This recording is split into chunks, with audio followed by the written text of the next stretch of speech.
और यहाँ से पूरा नालंदा यूनिवर्सिटी का जो खंडहर है आपको दिखाने वाले हैं।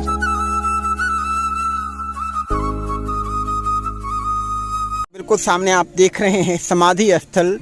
आखिर क्यों है नग्न मूर्तियाँ, इसका रहस्य क्या है? मानव जीवन का लक्ष्य महावीर बनना है।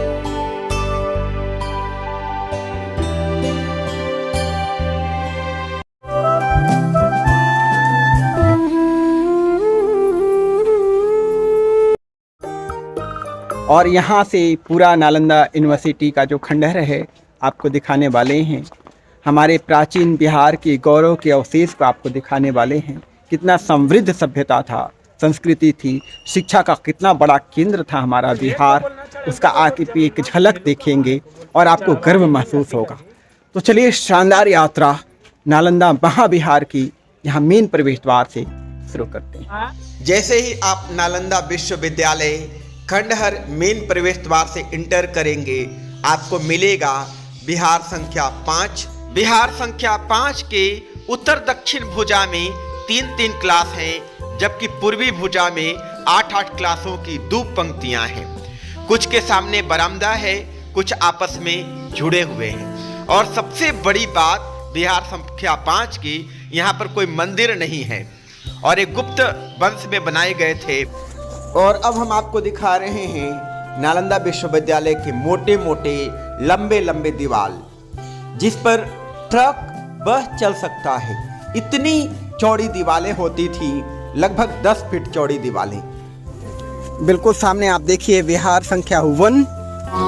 चलिए नालंदा खंडहर विहार नंबर 1 में प्रवेश करते हैं। दोस्तों यहाँ पर खुदाई में 2 मंदिर मिले हैं। एक तो चौकोर मंदिर है और एक गुप्त कालीन मंदिर भी है दोस्तों। और इसका जो निर्माण काल है प्राप्त स्रोतों के अनुसार, खुदाई के स्रोतों के अनुसार जो है 6ठी शताब्दी ईस्वी में हुआ था। और इसका जो डेवलपमेंट है वो बाद के वर्षों में चलता रहा। और यहाँ पर जो कमरे बनाए जाते थे बिल्कुल लाइन से और बरामदों से सटे हुए कमरे होते थे। और ये आप देखिए अंदर चल करके आपको दिखा रहे हैं कितना सुव्यवस्थित रूम पहले बनता था।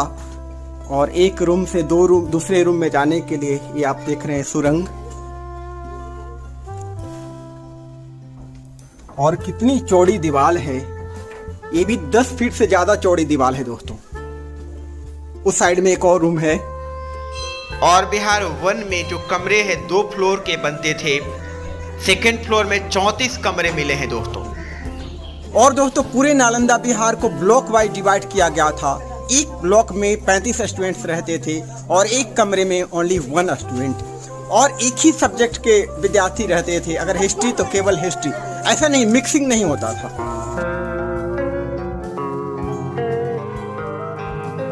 और दोस्तों यहाँ हर ब्लॉक में एक पूजा रूम होता था, एक कुआं होता था, एक स्टोर रूम होता था जहाँ पर सामान रखे जाते थे। और ये सामने जो जगह आप देख रहे हैं यहाँ पर बच्चे पढ़ा करते थे। और बिल्कुल सामने आप देख रहे हैं मंदिर संख्या 3।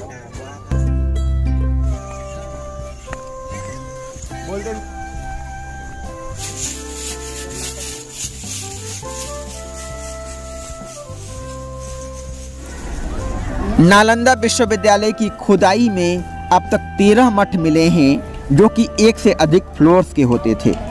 कमरे में सोने के लिए पत्थर की चौकी होती थी। दीपक, पुस्तक रखने के लिए आले बने हुए थे। प्रत्येक मठ के आंगन में कुआं बना था। केंद्रीय विद्यालय में 7 बड़े कक्ष थे। इसके अलावा 300 अन्य कमरे थे जिसमें व्याख्यान हुआ करता था।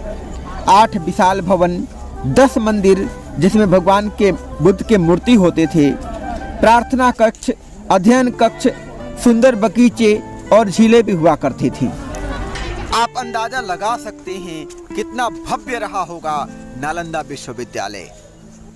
और दोस्तों बिल्कुल सामने आप देख रहे हैं समाधि स्थल नालंदा महाविहार के अंतर्गत। जो भी टीचर्स बूढ़े हो जाने के बाद मर जाते थे तो यहीं पर एक स्पेसिफाइड प्लेस पर उनको समाधि दी जाती थी।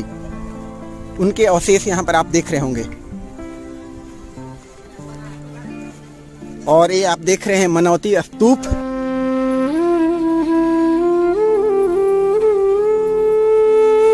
और ये बिल्कुल सामने आप देखिए विहार संख्या 8। चलिए विहार के अंदर प्रवेश करते हैं और यहाँ का हॉस्टल, यहाँ का कमरा, यहाँ का कोर्टयार्ड सब दिखाते हैं आपको। यहाँ पर भी आप देख रहे हैं चारों तरफ बिल्कुल सिस्टमेटिक वे में कमरे बनाए गए हैं। सिस्टमेटिक वे में यहाँ पर देव स्थान बनाए गए हैं जहाँ पर बच्चे पूजा करते थे, प्रार्थना करते थे। और ये आप देखिए कुआं, एक कमरा आपको दिखा देते हैं। सभी कमरे एक तरह के ही बने हुए हैं। यह बनाई गई है, देवालय बनाए गए हैं। पूरा डिस्क्रिप्शन आप देख सकते हैं यहाँ पर, तब आपको घूमने में मज़ा आएगा, आपको बातें सब समझ में आएंगी। नालंदा विश्वविद्यालय बुद्धा स्टडी का प्रमुख केंद्र था और इसमें असंग तथा धर्मकृति की रचनाओं का विस्तार से अध्ययन होता था। इसमें वेद, वेदांत और सांख्य भी पढ़ाए जाते थे। इसके अलावा व्याकरण, दर्शन, शल्य विद्या, ज्योतिष, योग शास्त्र तथा चिकित्सा शास्त्र भी पढ़ाए जाते थे। और यहाँ पर धातु की मूर्तियाँ बनाने के विज्ञान का भी अध्ययन होता था और खगोल शास्त्र अध्ययन के लिए एक विशेष विभाग अलग से था। दोस्तों, नालंदा विश्वविद्यालय खंडहर दिखाने के बाद अब हम यहाँ के मंदिरों की यात्रा करेंगे, जैन मंदिरों की। और पहले जो है नालंदा खंडहर से मुश्किल से आधा किलोमीटर दूर श्वेतांबर ऋषभदेव जैन मंदिर पड़ता है। यहाँ पर 2 मंदिर है मेरे पीछे जो आप देख रहे होंगे। एक तो जस्ट मेरे पीछे भगवान आदिनाथ और भगवान महावीर का मंदिर है, अंदर में मूर्ति है। ये वही जगह है जहाँ पर भगवान महावीर ने 3 चातुर्मास बिताए थे। 11 चातुर्मास उन्होंने राजगीर में बिताए थे।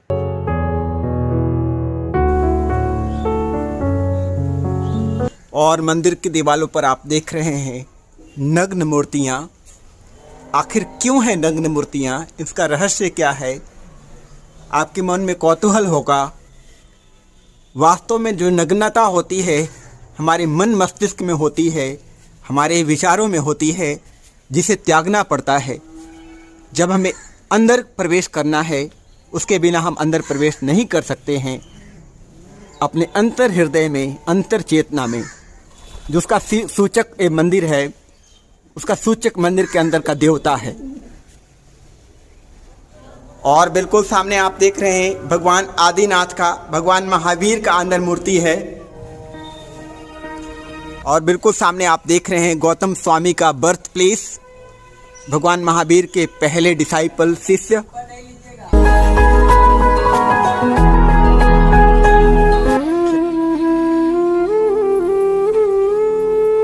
श्री श्वेतांबर जैन मंदिर। और यहाँ से 1 से 1.5 किलोमीटर दूर है महावीर जन्म स्थली कुंडल ग्राम। पैदल भी जा सकते हैं आप और ऑटो से भी जा सकते हैं। बड़गांव होते हुए हम चल रहे हैं कुंडल ग्राम। और दोस्तों फाइनली हम कुंडल ग्राम पहुंच चुके हैं, भगवान महावीर जन्मस्थली मेरे पीछे आप देख रहे हैं।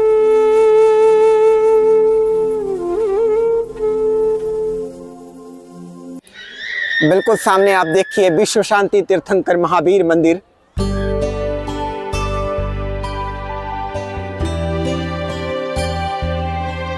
मेरे पीछे आप देख रहे हैं भगवान महावीर, जिन्होंने अपना सब कुछ त्याग दिया। मन इतना निर्मल हो गया, इतना शुद्ध हो गया, इतना विकारहीन हो गया कि शरीर पर वस्त्र की आवश्यकता ही मालूम नहीं पड़ी, बिल्कुल नंगे हो गए। और यही होता है जबकि आपके मन की सारी जो विचार हैं, आपके विकार हैं, आपके मन की गंदगी हैं, दूर हो जाती हैं, आप शांत हो जाते हैं, मुक्त हो जाते हैं, तो आप परम तत्व से एक हो जाते हैं।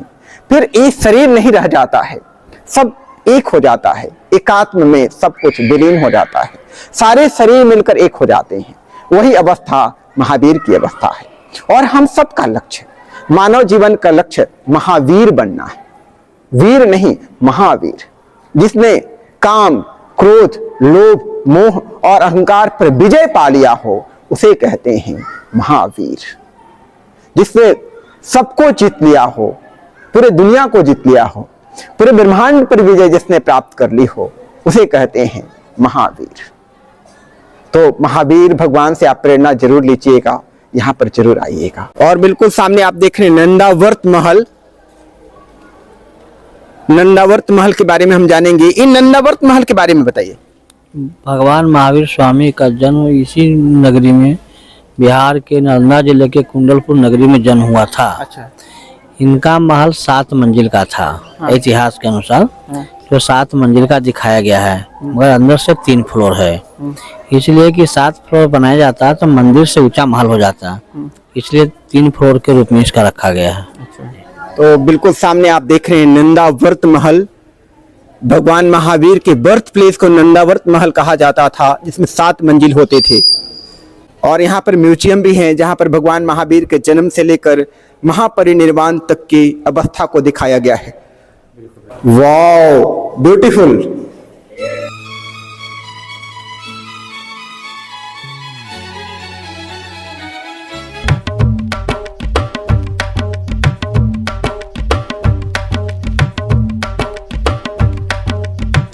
और यही नंदावर्त महल के जस्ट सामने आप देख रहे हैं जैनों के पहले तीर्थंकर सर्वसिद्धि ऋषभदेव मंदिर भी है।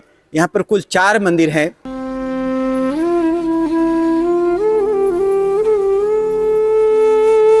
जैन धर्म के 9 तीर्थंकरों का आप यहाँ पर दर्शन कर सकते हैं दोस्तों।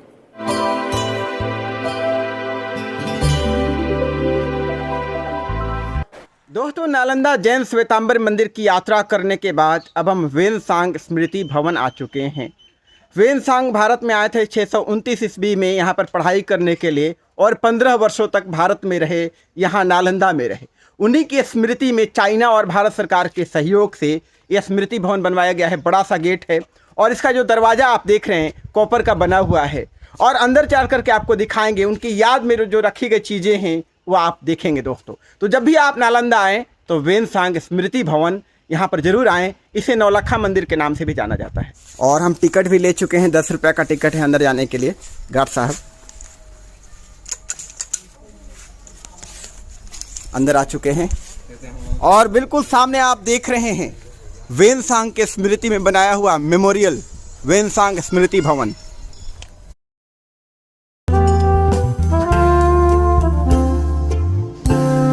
और वेनसांग स्मृति भवन में आने के बाद एक आपको शांति की फीलिंग होगी। Wow, really beautiful. और बिल्कुल सामने आप देख रहे हैं वेनसांग की भव्य मूर्ति, जिन्होंने सभ्यता के उत्थान के लिए, मानव सभ्यता के लिए, धर्म के लिए, धर्म के उत्थान के लिए अपना पूरा जीवन ही समर्पित कर दिया।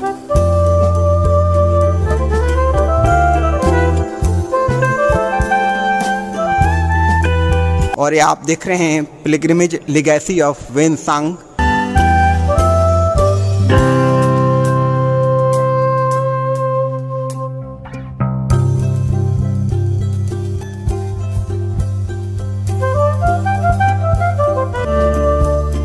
और अब हम आपको दिखाने जा रहे हैं वेनसांग की पूरी जीवनी, मानव सभ्यता के लिए उनका योगदान, धर्म के लिए उनका योगदान। उनका जब जन्म हुआ था वो आप यहाँ पर चित्र के जरिए देख सकते हैं। जब वे बौद्ध भिक्षु बने 612 ईस्वी में, उनकी शिक्षा दीक्षा को यहाँ पर दिखाया गया है।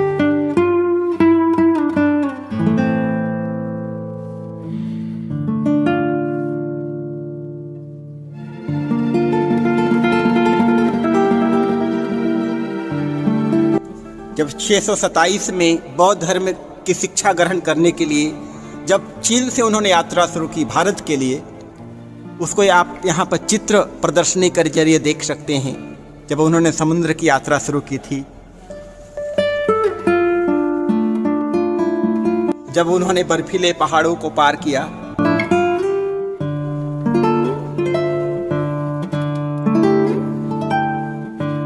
अफगानिस्तान की उनकी यात्रा को यहाँ पर दिखाया गया है।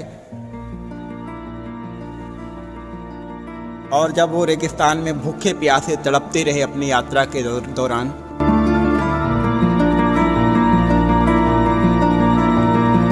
जब वेनसांग बोध गया पहुँचे, उसका आप यहाँ पर चित्र प्रदर्शनी के जरिए देख सकते हैं।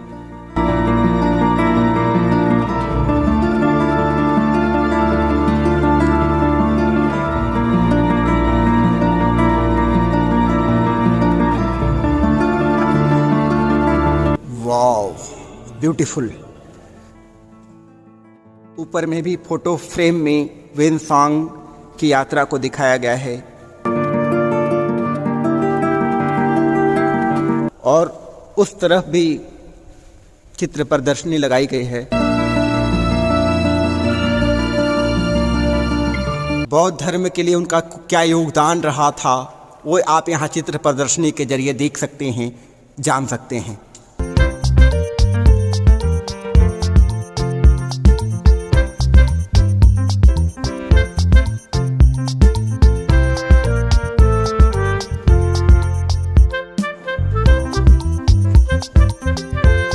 और दोस्तों यहाँ नालंदा वेनसांग स्मृति भवन के जस्ट बगल में नालंदा शिल्प ग्राम है, जहाँ पर हर तरह की मूर्तियाँ बनती हैं। मूर्तियों का बहुत बड़ा केंद्र है, मैन्युफैक्चरिंग सेंटर है। अब हम क्राफ्ट विलेज आ चुके हैं, मूर्तियों का सबसे बड़ा केंद्र।